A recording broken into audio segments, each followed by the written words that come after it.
Hello, long time no see. I just got back from the movies with one of my longtime friends. Brought up some really interesting topic of conversations, but first and foremost, since the last video, I've developed a new list of things to discuss. Another thing I've been doing is I took a page from my darling partner in crimes, Ash's book, and because I have a lot of ideas and most of them are really scattered, I keep a book now, and it's already getting filled with all kinds of ridiculous, let me tell you. First and foremost, somebody asked me what motivates me to do the things that I do. What keeps me from, what keeps me working out, what keeps me, being a Buddhist, what keeps me, sticking to my guns. All I have is me. I have family, I have friends, but in the end, the only person who's talking to me in my head, the only voice I hear at the end of a hard time is my own. That's all I have. So if I can't even hold it together for myself, how am I going to hold it together for anybody else if I need to? So I need to know what I want, when I want, and how to do it, and how to execute those things to get what I need. When it comes to working out, my motivation is, this makes me happy, this keeps me sane. I run not solely to be in shape. I run because it keeps me sane. That is my therapy. Some people pay $500 to go to a shrink and whine about how their childhood sucked at life. I go running, and all the bullshit of the day and of my life, whatever it may be, disappears. It is sweat out of my skin and it floats off my body. And what's amazing about the thing with running in me is that I do all my best thinking when I run. This is one of the few times where there's nobody out there to influence me. It's just me for, X amount of time. And this happened, I believe, on Friday. I have a theory I'm working on. It's a scientific theory. Pertains to human biology. And I've had this theory in my head for about 4 or 5 years. And I just now started, actually doing the research for this theory. And it's quite remarkable if I can get it together enough to have it published. That would be great. I'm really excited about it because, I feel like I have something real, like I have something substantial. There's something here. And if I can just figure out how to get it together, because it's there. It's right in front of me. And I just need to capture it and find a way to execute it in a form where I can get it published, and that'll be it. I just need it to get published. And my friend Loja was telling me, she's like, even if you can't get it published as a scientific paper, write a freaking book. Write a fictional book, so like when this stuff actually happens, they're going to be like, hey, there was this novel out that was discussing this. Why didn't anybody hear it? And that goes on to, so yeah, running keeps me sane. Running keeps me level-headed, even though people think I'm irrational and erratic. Scratch the rest of this. This goes into another topic that has come up. Where is it at? It's on my list. I have a lot of things. Eventually, it's probably gonna take a couple blog videos, but I'm not gonna do it all in one night.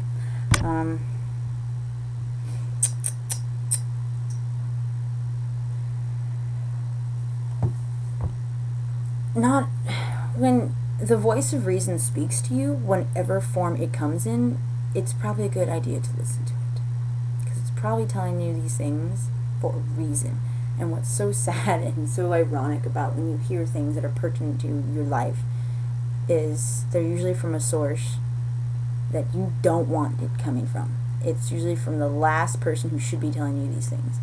But it's probably doing that so in that form because they really should be telling you these things, because those are people that probably know that situation the best. This came up in the movie we just saw. I was talking to Loja about some stuff, I was talking to Ash about this stuff, and I was just like, nobody listens when they're supposed to. And when the shit hits the fan, or the situation falls apart, and the people who were like, why didn't you listen to me when I told you, because I saw this coming a mile away, they don't listen to them. But hey, not everybody can learn the easy way. Sometimes you have to learn the hard way, which, if you can avoid it, I highly recommend don't do anything the hard way. Let's see. Oh, yeah, this is really interesting. I talked about it in the last, I think one of my last written blog or twos. I took up weight training because I did the Volkslauf, which I did great in. I did really good in IPR. It's great. I loved it. I started weight training about 6 months before the Volkslauf because I don't have a strong upper body. I never have. Like, that was just not my strong point. I have excellent legs and excellent abdominal strength because of the sport I do. But the sport I do also doesn't merit that I need good arms. These things don't get big. I started weight training. I put on 10 pounds of muscle. Okay, I'll try to flex for you. Little baby arm. See that? That wasn't there. I had an arm like an Ethiopian 2-year-old. My arm basically was like this. I can almost bench my weight, which I'm so excited about. You have no idea. That's amazing. I curl 20-pound dumbbells. For somebody with arms that are like this big around, that's amazing, okay? I am so stoked about that. Putting on 10 pounds, I don't even care. My weight is irrelevant. Because my body is getting smaller, but I'm getting denser. So I don't care. The number on the scale is irrelevant to me, and I wish a lot more girls would think like that. It's how I feel and how my body moves and how it performs in the setting that I take it to. I mean, I train and work out because I love to compete. I love to run. I love what it does for me up here, not for this. This is just a byproduct of my passion. So everybody's like, you got a great body, you're so in shape. I'm like, okay, like, that's not why I'm doing this. I'm doing this because I love what I do. Like, I love what it does for me, like, in a mental level. Like, I love to compete because I love to win, but I think it's just everybody. So that's happening. Let's see. That kind of falls into, as a Buddhist, I'm aware that life is struggle. All life is struggle, but sometimes that struggle is the passion behind what we do. I'm a runner too. Running is hard. Running is painful. There are times when I run and I'm like, why am I out here? Why don't I just stop? But when I finish a race, all that struggle is just what makes it so valid for what I did. Because when I cross a line and I finish and I win that race, that pain means nothing. That pain just made me value that win so much more. Because if all great things were just handed to us, they wouldn't be great.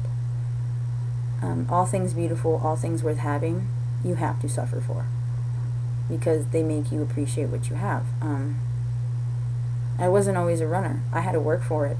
I do not have the physical frame of a runner. I don't have the body type for it, but I love it. And it's excruciating, but that pain is part of the beauty of it. You have to suffer to love it. You have to suffer to love in general. I think that's just part of it. I mean, even when you're in the utmost state of, romantic love, it hurts because you have anxiety, because you don't always know what's going on in the person's head. But that's the beauty of it. It's the uncertainty, the vulnerability. That's the whole beauty of those kind of things. Like, I don't know if tomorrow I get hit by a car and I'm never able to run again. I don't know if tomorrow my hands get messed up and I can't write or draw or paint.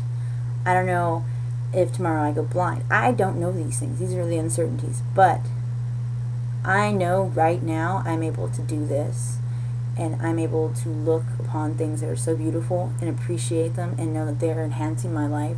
I know I'm able to talk to the people that matter to me the most and have amazing conversations about the randomest subjects, and they appreciate it because I'm Erica and that's what I do. And I know that, that is life. Life is a luxury, not an obligation. That's part of what we are. And the beauty of life is that it's not, infinite. We have a set amount of time from the time we are born to the time we die. And we have to make the most of it. And that means not hesitating. That means no regrets. That means doing exactly what you feel you need to do. That means you shouldn't be in situations where you feel obligated for things. If you want something, you need to go out and get it. And, it may hurt somebody in the moment, but, in the end, it's better off for all parties. Where's that at? Struggle. My friend, this video is going to end here in a second, but I wanted to say something. I realized a couple nights ago, the companions in your life, they call them hetero life mates in Kevin Smith movies. I think you're soulmates, and I think you have more than one, because usually, you have that friend that you feel is more than your friend than anybody else, because they're almost your family. Not all the people who are connected to your spirit have to be romantic. You have a soulmate, your passionate soulmate, and that'll be your lover, your partner in life. but you also have people in your life who are so bound to who you are, but there's no romantic connection. Those people are just as integral and just as important, just as significant as the person you romantically love. So, not all your soulmates have to be romantic. I know that some of my best friends, I am not, sexually attracted to, I'm not romantically attracted to, but I love them so much because they're so much part of me. And that's life. And I'm going to leave you on that note. Have a great day for the rest of the evening. I think there's only an hour left in the day, but I'll catch you on the flip side. Namaste.